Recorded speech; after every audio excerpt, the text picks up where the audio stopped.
Finalement, cette vie, loin de tout repère, elle est aussi incroyable que difficile. Elle te pousse dans tes retranchements, tu découvres des choses étranges comme invraisemblables, que tu ne verras nulle part ailleurs. Et c'est exactement pour ces émotions et moments de vie que j'ai écouté mon envie de découverte.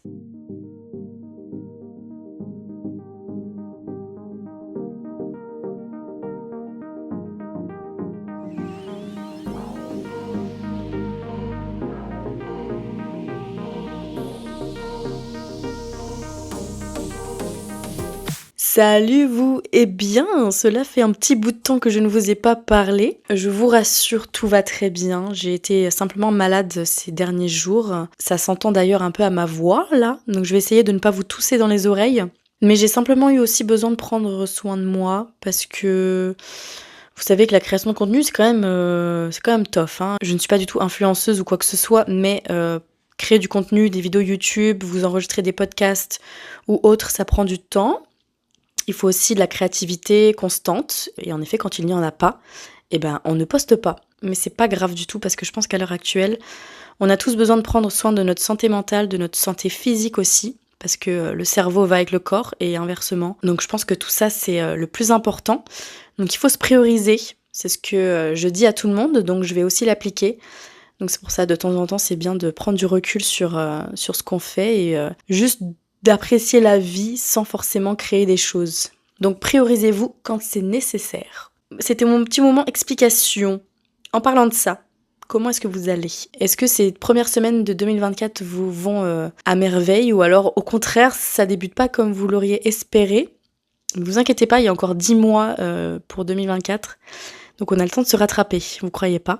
Aujourd'hui j'avais envie de vous parler un petit peu de mon aventure canadienne, du moins québécoise, parce qu'on va dire que je ne suis pas beaucoup sortie du Québec depuis que j'ai commencé mon PVT ici. J'ai encore énormément de choses à découvrir, ça c'est sûr et certain. Donc j'en ai pas encore fini avec le Canada, on va dire. Je vous parle énormément de ma vie quotidienne, mais aussi un petit peu de mes réflexions personnelles sur la vie en général. Mais je trouve que je vous parle pas vraiment assez de mes ressentis sur mon aventure de PVT. Parce que mine de rien, c'est grâce à ce permis-là que je suis ici à Montréal. Le PVT, c'est donc un permis vacances-travail. C'est un permis ouvert qui vous donne la liberté de faire comme bon vous semble pendant 2 ans sur le territoire canadien. C'est un des meilleurs permis pour expatriation, je trouve. Peu importe le pays, je trouve ça vraiment génial comme opportunité de pouvoir voyager. Et c'est vrai que pendant ce PVT, donc 2 ans au Canada, on passe par beaucoup de réflexions, beaucoup de remises en question sur nos futurs, sur nos présents, sur plein de choses. Et je pense pas vous parler beaucoup de ça. Mais là, en fait, j'avais vraiment envie de vous partager certaines choses que je ne partage pas forcément. Mais le but aujourd'hui, c'est pas du tout de vous parler de l'après.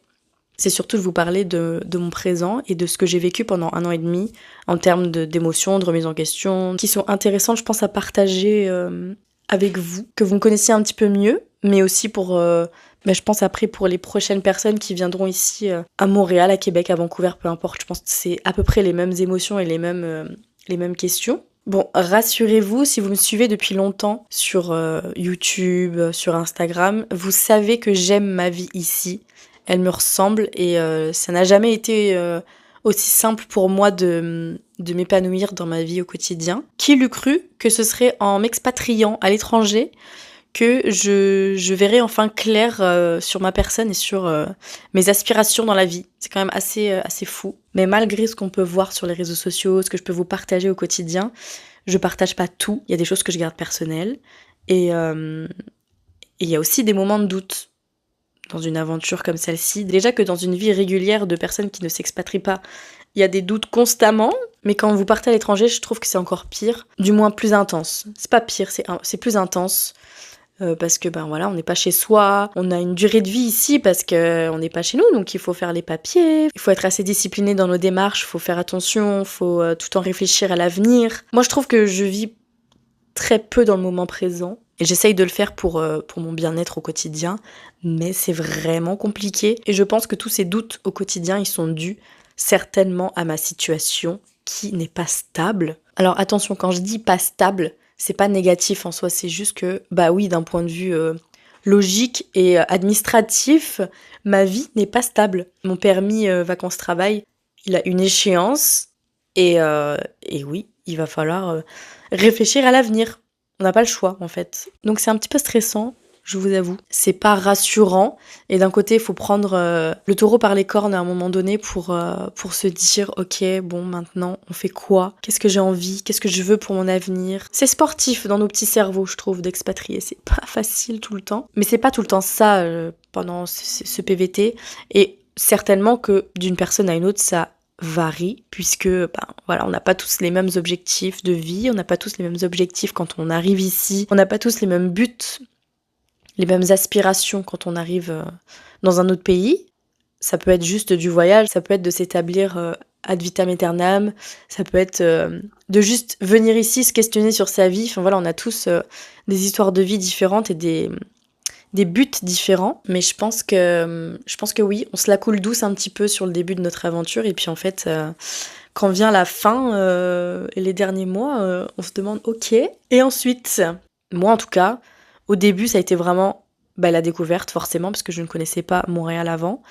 Donc ça a été vraiment découverte à 100%, mais aussi de retrouver ses repères, de tout reconstruire à zéro, finalement.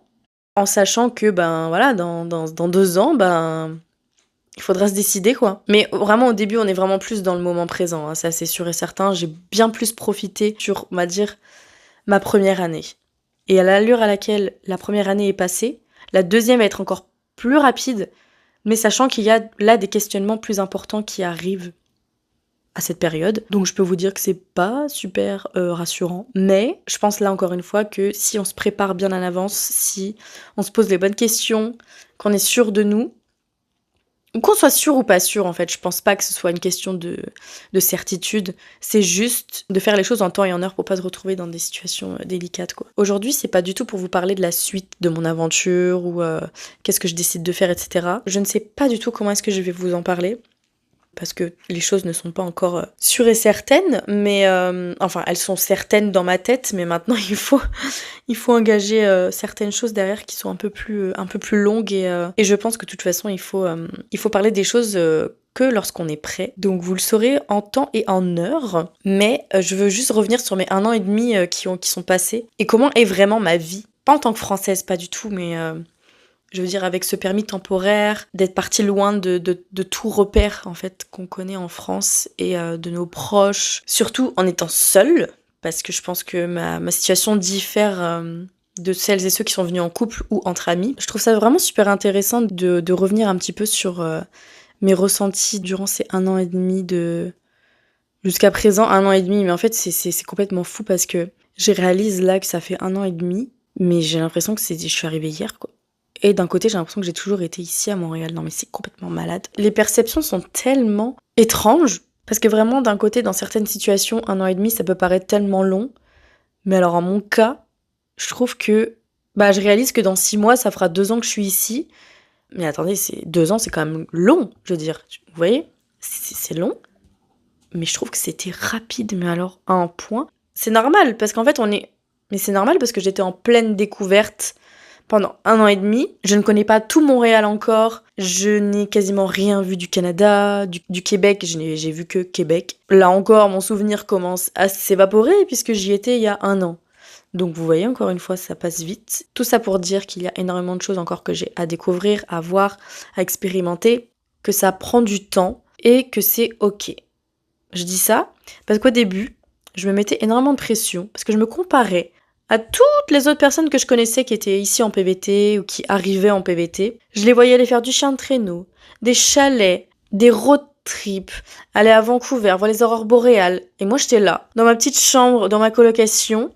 J'allais au marché de Noël et j'étais là, attends, mais moi, je fais rien. Et là, c'est pareil. À chaque fois que je me posais ce genre de questions ou que je me comparais aux autres, à chaque fois, en fait, quelque chose me rappelait que j'étais là où je devais être. Et que si je faisais pas de chien de traîneau, si je n'allais pas dans un chalet faire des raquettes, c'est pas grave, je le ferai un jour. Mais là, le plus important, c'était d'abord de se poser, d'être bien là où j'étais, de trouver mes repères, parce que finalement, ces personnes-là qui ont voyagé tout de suite dès le début de leur aventure n'ont pas découvert Montréal et ont eu peut-être un peu plus de mal à trouver leurs repères. Je ne juge pas du tout, mais j'étais simplement dans la comparaison de mon aventure avec celle des autres. Chose qu'il ne faut absolument pas faire, puisqu'on est tous différents, on a tous des envies différentes, des rêves différents. Et oui, quand on vient ici, on ne peut pas se comparer ou se dire ok, il faut que je fasse comme eux, comme elles, parce que c'est ça et c'est ci qu'il faut faire, il faut que je découvre le maximum de choses. Non, c'est pas il faut, c'est est-ce que tu as envie, est-ce que tu peux. Non, il faut être réaliste et voilà, j'ai dû faire beaucoup de travail sur moi parce que j'arrivais ici, mais en fait, je savais pas vraiment pas ce que je faisais ici, mais je savais pas du tout comment m'y prendre, tout simplement. Je savais pas si ma place était ici, je savais pas si j'allais aimer Montréal, je savais pas si j'allais réussir à vivre loin de ma famille, je savais pas si j'allais supporter la distance avec la France, je savais pas si finalement j'allais réussir à m'intégrer à la société québécoise, je ne savais pas si j'allais réussir à trouver un travail stable.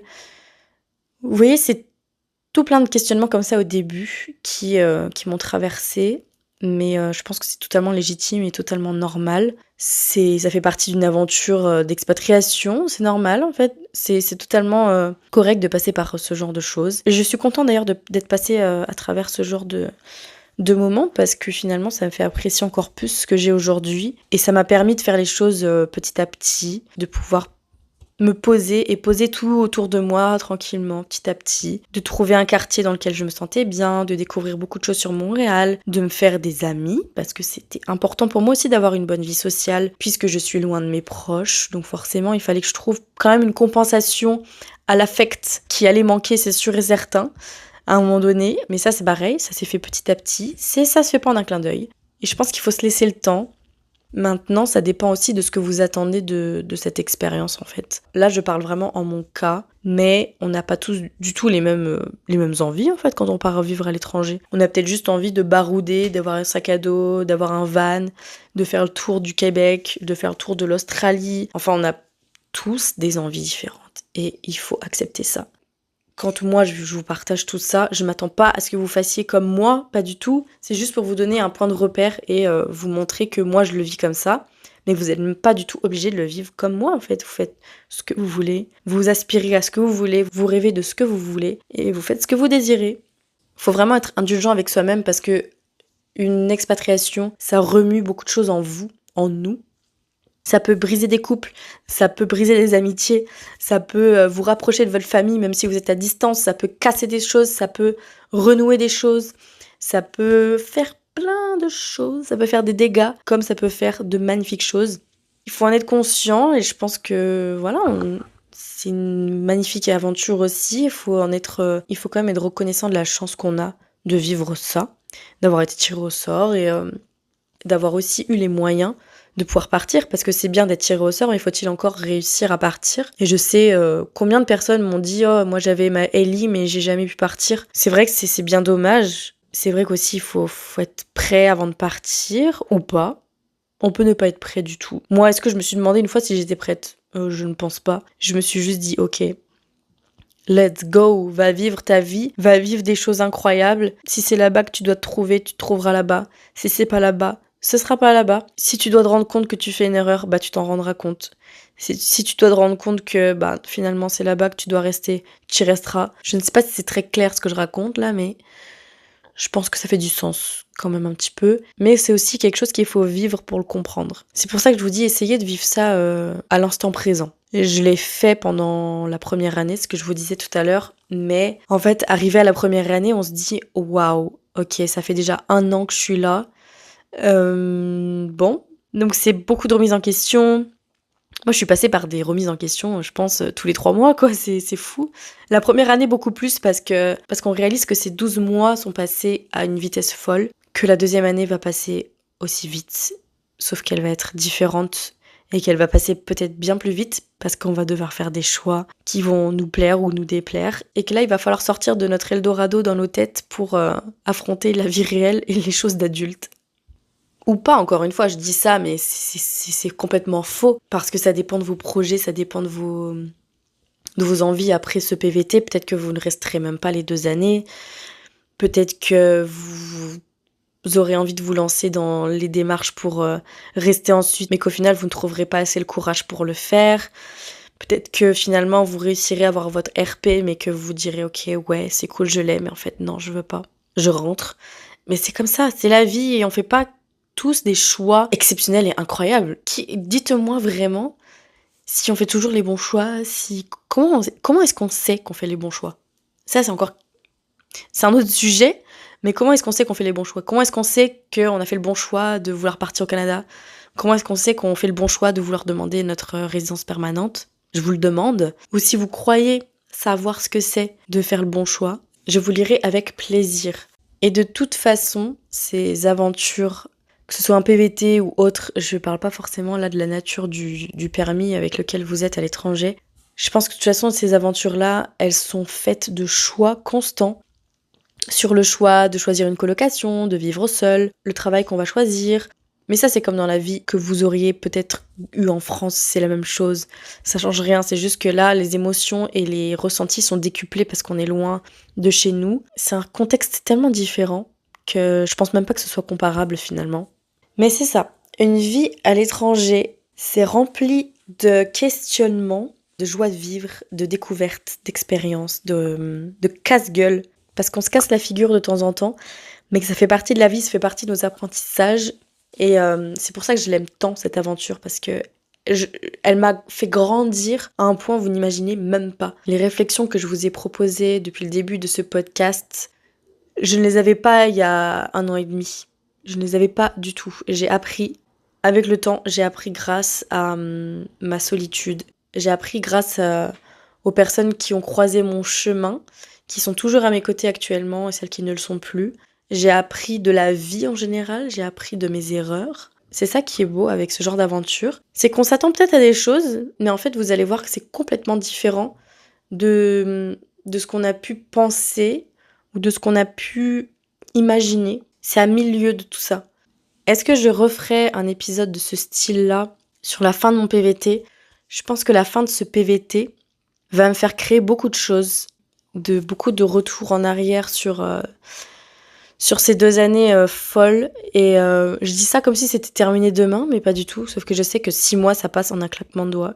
Je préfère prendre les devants sur tout ça. Et oui, je pense qu'il y aura des choses que j'aurais envie de créer et de vous partager pour la suite de mon aventure et pour la fin de ce PVT. Mais c'est vrai que c'est super intéressant, donc je verrai bien comment est-ce que je veux m'y prendre pour vous partager un petit peu tout ce qui se passera dans ma tête à ce moment-là.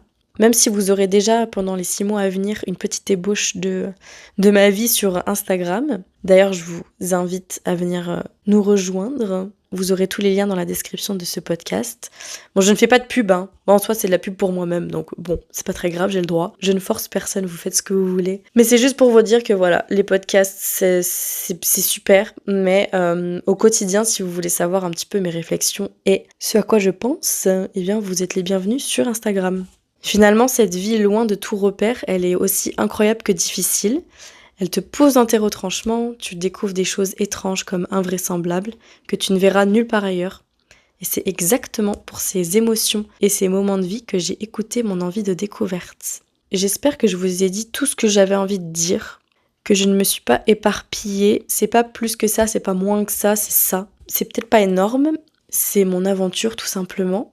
Et peut-être qu'elle ne résonne pas avec la plupart des personnes qui sont ici aussi en PVT, ici ou ailleurs d'ailleurs. Mais en tout cas, chaque aventure a son lot de surprises et de découvertes. Ça m'a fait plaisir de vous partager tout ceci, parce que j'en parle pas beaucoup, mais finalement c'est intéressant de vous partager ça. De vous dire que déjà, que la vie n'est pas simple en général. Mais alors en plus, quand vous êtes en PVT dans un autre pays, c'est encore plus dur, mais finalement je trouve que c'est encore plus beau parce que dans la difficulté, on découvre de superbes choses.